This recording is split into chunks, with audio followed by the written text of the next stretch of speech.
कांग्रेस सांसद तारिक अनवर ने बिहार मंत्रिमंडल विस्तार और पश्चिम बंगाल में चुनाव के बाद हो रही हिंसा को लेकर केंद्र और राज्य सरकारों पर निशाना साधा है। उन्होंने कहा कि बिहार में मंत्रिमंडल विस्तार पूरी तरह से राजनीतिक संतुलन साधने और चुनावी समीकरणों को ध्यान में रखकर किया गया है, जबकि बंगाल में हिंसा लोकतंत्र के लिए चिंता का विषय है।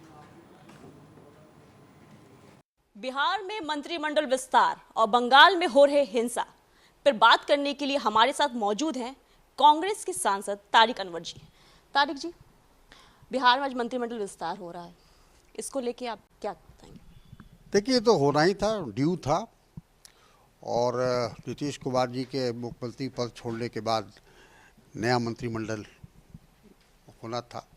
विस्तार में थोड़ा विलम्ब लगा, जोड़ घटाव करने में टाइम लगा इनको। लेकिन आश्चर्यजनक है कि विस्तार जो हुआ है उसमें जदयू को कम स्थान दिए गए हैं। ये क्यों हुआ ऐसा, वो तो उनका फैसला है, लेकिन मुझे लगता है कि कुछ आपस में इनका समझौता हुआ होगा पदों को लेकर, मंत्रिमंडल को लेकर।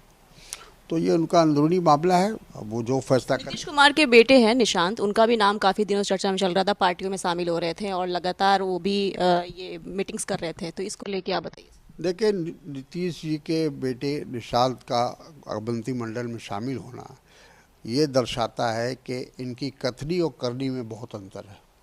एक तरफ तो कांग्रेस के ऊपर हमेशा ये प्रहार होता रहा है, भारतीय जनता पार्टी की तरफ से, मोदी जी की तरफ से, नीतीश जी की तरफ से, कि हम परिवारवाद के खिलाफ हैं। लेकिन आप देखिएगा अगर पूरे मंत्रिमंडल में, तो सारे परिवार ही के लोग उसमें शामिल हैं। जितना भी घटक दल है वो अपने अपने परिवार के सदस्यों का नाम उन्होंने मंत्रिमंडल में दिया है।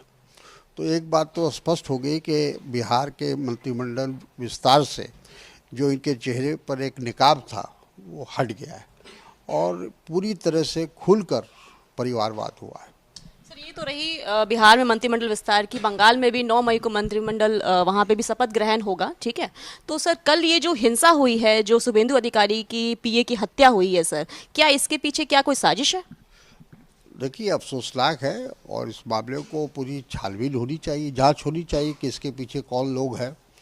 और जहाँ तक मेरा और कांग्रेस पार्टी का सवाल है, हम लोग हिंसा के खिलाफ हैं। किसी प्रकार का भी अगर हिंसा होता है तो ये लोकतंत्र के लिए अच्छा नहीं है। ठीक है, चुनाव होता है, कोई जीतता है, कोई हारता है। तारिक जी, बीजेपी लगातार आरोप लगा रही है कि टीएमसी कार्यकर्ताओं का ही ये किया धरा है और वही लगातार वहाँ पे हिंसा कर रही है। जैसे कि जब चुनाव भी चल रहा था उस टाइम में छुटपुट घटनाएं सामने आती रही। देखिए, अब वही तो ये तो मामला जांच का है, इसकी जांच होनी चाहिए, छानबीन होनी चाहिए। और मेरा अपना मानना है कि किसी को भी लोकतंत्र में हिंसा का सहारा लेने का अधिकार नहीं है। हमसे बात करने के लिए बहुत बहुत धन्यवाद तारिक जी। तो ये थे तारिक अनवर जी, ने कई अहम मुद्दों पे चर्चा की हमसे और ये बंगाल में जो हो रहे हिंसा और मंत्रिमंडल विस्तार पे भी हमें जानकारी दी। मैं शिवानी शर्मा, कैमरामैन शिव शंकर के साथ TNP न्यूज़ दिल्ली।